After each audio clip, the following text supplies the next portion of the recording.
Hello नमस्कार दोस्तों, welcome back to railway expert YouTube channel.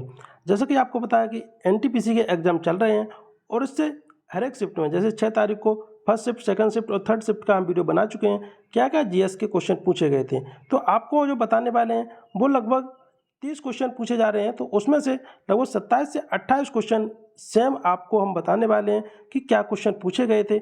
तो आप बिल्कुल अभी तक चैनल पर नए हैं तो चैनल को सब्सक्राइब कर लीजिएगा और वीडियो को लाइक कर दीजिए, जिससे कि आपका अगर अदर शिफ्ट में, इससे नेक्स्ट शिफ्ट में तो आपको सेम क्वेश्चन भी मिल सकते हैं और जितने भी एक्स्ट्रा फैक्ट बता रहे हैं इनसे तो आपको 100% क्वेश्चन मिलेंगे ही। और आपको एक और बात बता दें कि आपके लिए एक हमने वीडियो बना दिया है जिसमें आप जहां से आपको 100% 1 से 2 क्वेश्चन पूछे जा रहे हैं हर एक शिफ्ट में। अभी तक आपने उस वीडियो को नहीं देखा है तो वहां से आप देख लीजिएगा। तो यहाँ पे चलिए शुरू करते हैं। जो पहला आज का क्वेश्चन था वो आपका ऊर्जा का एसआई मात्रक पूछा गया था, जिसका मात्रक होता है जूल। ऊर्जा एक, इससे एक्स्ट्रा फैक्ट भी याद रखना है, ऊर्जा एक अदिश राशि है, क्योंकि आपसे नेक्स्ट शिफ्ट में वो पूछा जा सकता है ऊर्जा है वो कैसी राशि है, तो ऊर्जा एक अदिश राशि है। अब अन्य भी मात्रक आपको याद रखना है, जैसे वेग है, वेग का जो मात्रक होता है वो मीटर पर सेकंड होता है। त्वरण है, त्वरण का मीटर पर सेकंड स्क्वायर होता है। बल का है वो न्यूटन होता है। और जो कार्य होता है इसका न्यूटन इंटू मीटर या फिर जूल। अब ये भी पूछा जा सकता है कि जो दो ऐसे कौन से मात्रक हैं जिनके जो मात्रक हैं वो समान होते हैं, जैसे ऊर्जा और कार्य, इनके दोनों के मात्रक होते हैं वो समान होते हैं, यानी कि जूल होते हैं। इसके बाद अर्ग और जूल में अंतर होता है, कितने जूल बराबर कितने अर्ग होते हैं। इसके लिए आप बताना 1 जूल में कितने अर्ग होते हैं, क्योंकि नेक्स्ट क्वेश्चन है ये आपसे पूछा जाने वाला है कि 1 जूल में कितने अर्ग होते हैं। इसके बाद संवेग की जो बात करेंगे, संवेग होता है न्यूटन इंटू सेकेंड, ये संवेग का मात्रक होता है। इसके बाद नेक्स्ट क्वेश्चन पूछा गया था, हमने आपको पहले बताया था, ये एक्स्ट्रा फैक्ट में जो शिफ्ट 2 कराया था उसमें बताया था कि जो आपका बंगाल विभाजन है ये रद्द कब किया गया था। ये रद्द किया गया था 1911 में, और ये आपका थर्ड शिफ्ट में पूछ लिया गया है। जब ये बंगाल विभाजन रद्द किया, इस समय कौन से जो वायसराय थे वो थे आपके लॉर्ड हार्डिंग। हार्डिंग यहाँ पे वायसराय थे। विभाजन जो हुआ था वो 16 अक्टूबर 1905 को लॉर्ड कर्जन के समय हुआ, और ये रद्द किसने किया, लॉर्ड हार्डिंग ने किया है, जो आपका 1911 में किया है। इसके बाद प्रधानमंत्री के दूसरे सचिव कौन नियुक्त किए गए थे। ये जो क्वेश्चन है एक्स्ट्रा फैक्ट में हमने आपको, जो आपकी शिफ्ट प्रथम हुई थी यानी कि पहले शिफ्ट में, उसके एक्स्ट्रा फैक्ट में ये हमने आपको क्वेश्चन कराया है, और आपके थर्ड शिफ्ट में आपके लिए पूछ लिया गया है कि जो प्रधानमंत्री के दूसरे सचिव नियुक्त किए गए हैं वो आपके किए गए हैं, यानी कि शक्तिकांत दास। आपको पता है शक्तिकांत दास हैं आपके आरबीआई के गवर्नर भी रह चुके हैं। अब आपको बताना है कि शक्तिकांत दास हैं वो आरबीआई के कौन से नंबर के गवर्नर रहे हैं, क्योंकि अगर ये पूछा गया है तो आपको वो भी पूछा जा सकता है, क्योंकि फरवरी में यहाँ पे जो शक्तिकांत दास हैं वो प्रधानमंत्री के दूसरे सचिव बनाए गए हैं। इनके एक और सचिव हैं, उनका नाम है प्रमोद कुमार मिश्रा। इसको भी आपको याद रखना, ये एक्स्ट्रा फैक्ट में। इसके बाद नेक्स्ट क्वेश्चन पूछा गया था, 900 कैरियर गोल करने वाले प्रथम व्यक्ति कौन बन गए। जो फुटबॉलर हैं इन्होंने अपने जो लाइफ के 900 गोल कर दिए हैं, इनका नाम है क्रिस्टियानो रोनाल्डो। क्रिस्टियानो रोनाल्डो ने, अब ये पूछा जाता है ये कहाँ पर किए गए हैं। जो 900वां गोल किया है ये क्रोएशिया के खिलाफ किया गया है, और पुर्तगाल में जो UEAA जो फेडरेशन हो रहा है, खेल हो रहा है, उसमें इन्होंने 900वां गोल किया है, क्रोएशिया के खिलाफ किया है। इसके बाद पॉलीगर का विद्रोह जो हुआ था वो कहाँ हुआ था, अंग्रेजों के विरुद्ध किस प्रेसिडेंसी में हुआ था। यानी कि जो पॉलीगर का विद्रोह है वो अंग्रेजों के विरुद्ध किस प्रेसिडेंसी में हुआ था, ये हुआ था मद्रास, यानी कि जो चेन्नई है इस प्रेसिडेंसी में किया गया था। ये जो आपके विद्रोह हैं ये एक नहीं अनेक बार किए हैं, आपको बता देते हैं। जैसे कि 1799 से 1705 तक इन्होंने जो तिरुनेलवेली है, डिंडीगुल है और मालाबार है, इस क्षेत्र में किए गए हैं ये पॉलीगर विद्रोह। इसका कारण क्या हो सकता है, कारण भी पूछा सकता है। इन्होंने कारण है अंग्रेजों द्वारा दमनकारी भूमि राजस्व प्रणाली और पॉलीगरों के अधिकारों का हनन, इसकी वजह से ये जो पॉलीगर विद्रोह किया गया था। इसके बाद नेक्स्ट क्वेश्चन पूछेंगे, तो पुरानी जालोर मिट्टी और किस नाम से जानते हैं। जो पुरानी जालोर मिट्टी होती है इसको किस नाम से जानते हैं, इसको नाम से जानते हैं बांगर।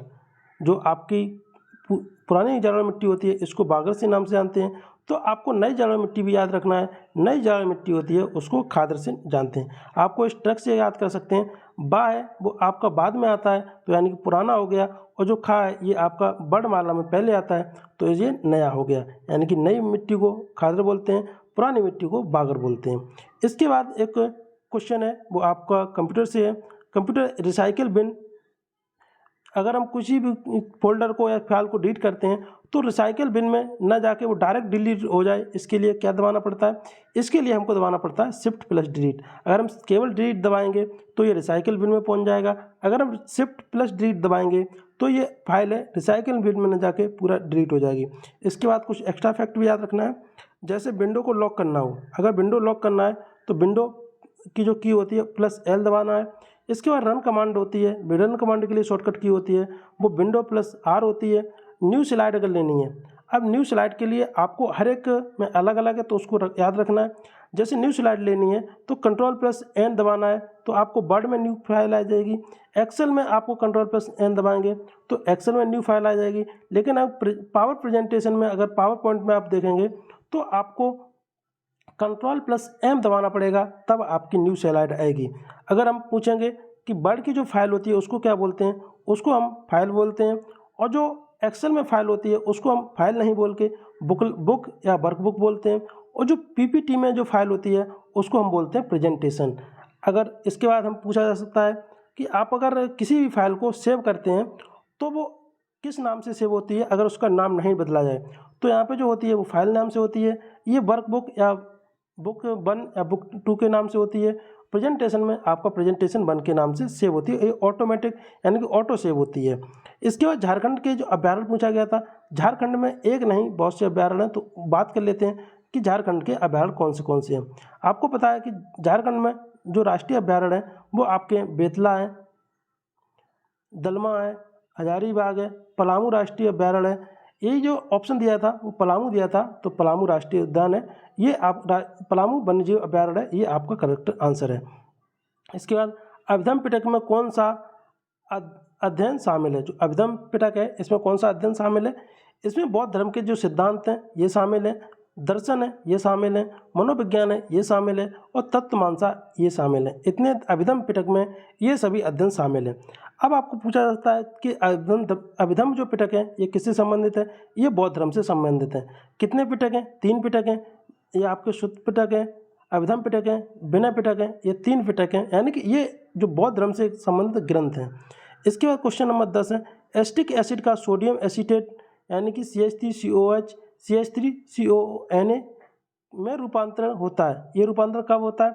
जब CH3COH में हम NaOH के साथ क्रिया कराते हैं तो आपकी उदासीनीकरण क्रिया होती है, जिसके फलस्वरूप हमको CH3COH मिलता है। जब सोडियम एसीटेट को एसिटिक एसिड के साथ जलीय घोल में मिलाया जाता है तो pH मान बढ़ जाता है। ये आपका एक क्वेश्चन अलग हुआ, ये एक्स्ट्रा आपका फैक्ट, इसको भी याद रखना है कि जब सोडियम एसीटेट को एसिटिक एसिड में मिलाते हैं तो इसका pH मान बढ़ जाता है, जिसका pH मान क्या हो जाता है? बढ़ जाता है। इसके बाद नेक्स्ट बात करेंगे क्वेश्चन नंबर 11, भारत का पहला ड्रोन कौन सा है? जो अभी हाल ही में भारत का ड्रोन बनाया गया है वो कौन सा है? इसका नाम है आपका वरुण। क्या नाम है? वरुण। ये भारत का पहला ड्रोन है, तो इसको आपको याद रखना है। ये जो भारतीय नौसेना है इसके लिए तैयार किया गया था, और इसका कारण क्या है और ये क्या क्या काम कर सकता है इसको भी आपको याद रखना है। जो बनाने वाली कंपनी है ये स्टार्टअप एक कंपनी है जिसके द्वारा ये बनाया गया है। इसमें एक व्यक्ति को बैठने की जगह दी गई है कि एक व्यक्ति बैठ सकता है और 25 किलोमीटर तक उड़ सकता है। ये अगर एक बार इसने उड़ान ली तो 25 किलोमीटर तक जा सकता है, और ये 130 किलो वजन तक लेके जा सकता है, और 20 से 25 मिनट तक ये कंटिन्यू उड़ सकता है। ये इसकी क्षमता हो गई। इसके बाद 12वां क्वेश्चन है, केंद्र शासित प्रदेशों में नगर परिषद की स्थापना कौन करता है? जो अगर केंद्र शासित प्रदेश हैं उसमें अगर नगर परिषद होते हैं, जैसे नगर पालिका नगर परिषद होते हैं, उसकी जो स्थापना करता है वो आपकी केंद्र सरकार करती है। उसमें राज्य सरकार का कोई भी हाथ नहीं होता, वो क्योंकि वो पहले से भी केंद्र शासित प्रदेश में है। इसके बाद कोन्यांग जनजाति है, ये कहाँ पाई जाती है? कोन्यांग जनजाति है ये आपकी नागालैंड में पाई जाती है। इसके बाद लवर पुस्तक किसने लिखी? जो लवर पुस्तक है एमिली हेनरी ने लिखी गई है। इसके बाद डोगरी भाषा का साहित्य अकादमी पुरस्कार किसे दिया गया था? अभी 2024 में जो साहित्य अकादमी पुरस्कार दिए गए हैं वो डोगरी भाषा के लिए जो इनका चमन अरोड़ा हैं, इनको दिया गया 2024 के लिए। और इनकी पुस्तक थी एक और अश्वत्थामा, एक और अश्वत्थामा, ये इसके लिए दिया गया है। इसके बाद नेक्स्ट बात करेंगे, कार्यशील युवा का सामान्य उम्र क्या होती है। जो कार्यशील युवा है इसकी सामान्य उम्र क्या होती है, यह क्वेश्चन पूछा गया था। अगर कार्यशील युवा की हम सामान्य उम्र पूछें बताएं तो आपकी 15 से 64 वर्ष होती है। और अगर हम संयुक्त राष्ट्र के अनुसार बताएं तो आपकी 15 से 24 होती है। अब उसमें आंसर डिपेंड करेगा कि वहाँ से संयुक्त राष्ट्र अनुसार पूछा गया था या आपकी सामान्यता पूछी गई थी। WHO के द्वारा जो 10 से 19 वर्ष के जो बालक होते हैं या बालिकाएं होती हैं तो उनको किशोर या किशोरी माना जाता है अगर उनकी एज 10 से 19 साल तक है। इसको भी आपको याद रखना है। इसके बाद उत्तरा मार्ग है, जो उत्तरा मार्ग है इसको कौन जोड़ता है, उत्तरा मार्ग को जोड़ता है वो पंजाब और तक्षशिला को जोड़ता है उत्तरा मार्ग, ये इसको भी याद रखना है। इसके बाद नेक्स्ट है, भारत के किसी भी हिस्से में जाकर बसने का अधिकार दिया है वो किस अनुच्छेद में दिया गया है। अगर भारत में आप रह रहे हैं और किसी भी हिस्से में, ये सिर्फ अधिकार वो भारतीयों को मिला है, तो आप भारत के किसी भी हिस्से में जाके ज़मीन खरीद सकते हैं, वहाँ पे आवास ले सकते हैं, रह सकते हैं। ये अधिकार दिया गया आपका 19 के 1 सब क्लॉज ई में। ये आपका आंसर है, ये आपको याद रखना है। इसके बाद हमने आपको ये भी बताया था, इससे जो हमने पहले वीडियो बनाया था उसमें आपको हमने ये भी बताया था कि आपको कौन कौन से अनुच्छेद हैं, वो तो आपको 100% याद है। उसमें हमने आपको 19 भी बताया था, 14, 15, 16, 17, 18, 19। उसके बाद बताया था कि आपको 25, 27, 28, 29, 32, 48 और आपके 51, इस प्रकार हमने बताए थे। जो भी 51, 52, 53, 54 ये राष्ट्रपति से संबंधित है। 61, 62, 63 ये आपके उपराष्ट्रपति से संबंधित है। इनको तो आपको बिल्कुल याद ही करना है क्योंकि इनसे अब जो भी नेक्स्ट शिफ्ट है उनसे क्वेश्चन पूछे जाने वाले हैं। इसके बाद कौन सा अनुच्छेद है सर्वोच्च न्यायालय के द्वारा रिट जारी करता है। जो सर्वोच्च न्यायालय है ये रिट जारी करता है वो अनुच्छेद 32 के अनुसार करता है। और जो अनुच्छेद जो उच्च न्यायालय है, उच्च न्यायालय जो अनुच्छेद है 226 के अनुसार करता है, 226 के अनुसार।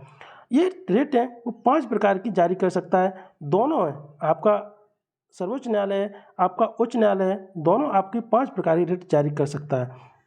जैसा कि हमने आपको क्वेश्चन नंबर 5 में बताया, जो आपका शिफ्ट 2 में बताया था कि आपका जो क्वेश्चन नंबर है वो भूजल कुआं, यानी कि जो भारत में सबसे ज़्यादा सिंचाई होती है वो आपका मुख्य योगदान है वो है आपका भूजल, या भूजल जो पानी है उसके या कुएं के द्वारा या नलकूप के द्वारा। उसमें भी पूछा गया था और इसमें भी पूछा गया। इसका परसेंट पूछा गया इसमें, और उसमें सबसे ज़्यादा पूछा गया किसका है, तो इसमें 67%। और दूसरे नंबर पे वो नहरें लगभग हैं वो आपकी, यानी कि 32, 33 के लगभग है।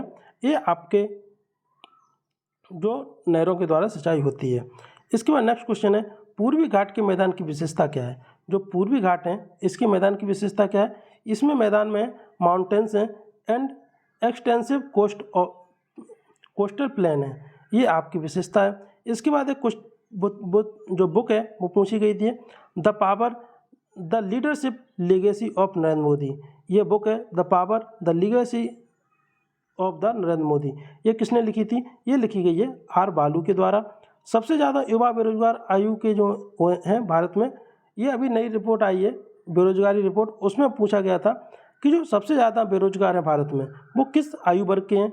ये आयु वर्ग जो रिपोर्ट है 2025 की है, इसमें है 15 से 29 वर्ष के जो सबसे ज़्यादा बेरोजगार हैं। इसके बाद जो इनका परसेंट अगर पूछा जा सकता है नेक्स्ट में कितने परसेंट बेरोजगार हैं, तो अगर इसमें परसेंट की बात करेंगे तो 13.8% के लगभग जो बेरोजगार हैं वो 15 से 29 वर्ष तक के हैं। इसके बाद नेक्स्ट बात करेंगे, राष्ट्रीय मानवाधिकार आयोग नेशनल ह्यूमन रिसोर्स, इसके द्वारा के कितने पूर्णकालिक सदस्य होते हैं। जो NHRC में होता है आयोग में, राष्ट्रीय मानवाधिकार आयोग है, इसमें जो पूर्णकालिक सदस्य होते हैं वो कितने होते हैं, वो आपके होते हैं 5। इनका गठन भी पूछा सकता है। जो गठन हुआ है इसका 12 अक्टूबर 1993 को हुआ है। किस अधिनियम के द्वारा हुआ है, ये अधिनियम में मानवाधिकार संरक्षण अधिनियम 1993 के द्वारा इसको संवैधानिक दर्जा दिया गया था। यही आपका 12 अक्टूबर 1993 को इसी अधिनियम के द्वारा इसका गठन किया गया है। इसके बाद नेक्स्ट क्वेश्चन है वो आपको बात करेंगे, नेक्स्ट है जो भील विद्रोह हुआ है। उससे पहले एक और क्वेश्चन, MS वर्ड में डॉक्यूमेंट सेव करने की शॉर्टकट क्या है। जो MS वर्ड में अगर डॉक्यूमेंट्स कोई भी आप कार्य कर रहे हैं और उसको आपको सेव करना है तो आपको Ctrl+S दबाना है, जो डॉक्यूमेंट आपका सेव हो जाएगा। इसके बाद व्हील विद्रो कब हुआ था, व्हील विद्रो अलग अलग हुए हैं तो उनकी बात कर लेते हैं। कौन सा आपको पूछा गया था वो आपके ऑप्शन पर डिपेंड करेगा। 1818 में हुआ था, वो ईस्ट इंडिया के शासन के खिलाफ किया गया था 1818 का भील विद्रोह। 1881 में किया गया था, वो मेवाड़ राज्य और अंग्रेज़ों के खिलाफ हुआ था, ये 1881 में। 1913 में जो हुआ है वो मानगढ़ जो पहाड़ी है इस पर हुआ था। इसमें ब्रिटिश सेना ने 1500 से अधिक भीलों को नरसंहार कर दिया था, यानी कि 1500 से अधिक ऐसे भील थे जिनको ब्रिटिश कंपनी ने मार दिया था। इसके बाद क्वेश्चन नंबर 27 है, किस पृथ्वी वंश के राजा ने आदि बराह की उपाधि दी थी। यानी जो पृथ्वी वंश का कौन सा ऐसा राजा था जिसको आदि बराह की उपाधि दी गई थी, वो था आपका मिहिर भोज। मिहिर भोज था जिसको आदि बराह की उपाधि दी गई थी। इस प्रकार टोटल 30 में से आपके 27 क्वेश्चन है ये बिल्कुल हूबहू 100% सही है। तो आप बिल्कुल आप मानिएगा नेक्स्ट शिफ्ट में ये क्वेश्चन सेम नहीं आएंगे, लेकिन इनसे मिलते जुलते जो आपके एक्स्ट्रा फैक्ट बताए गए हैं उनसे आपको जरूर मिलने वाले, जैसे कि पिछले से मिले भी हैं।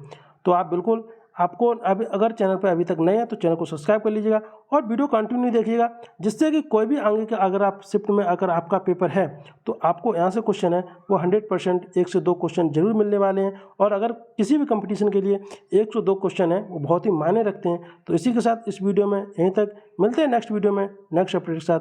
थैंक यू, धन्यवाद।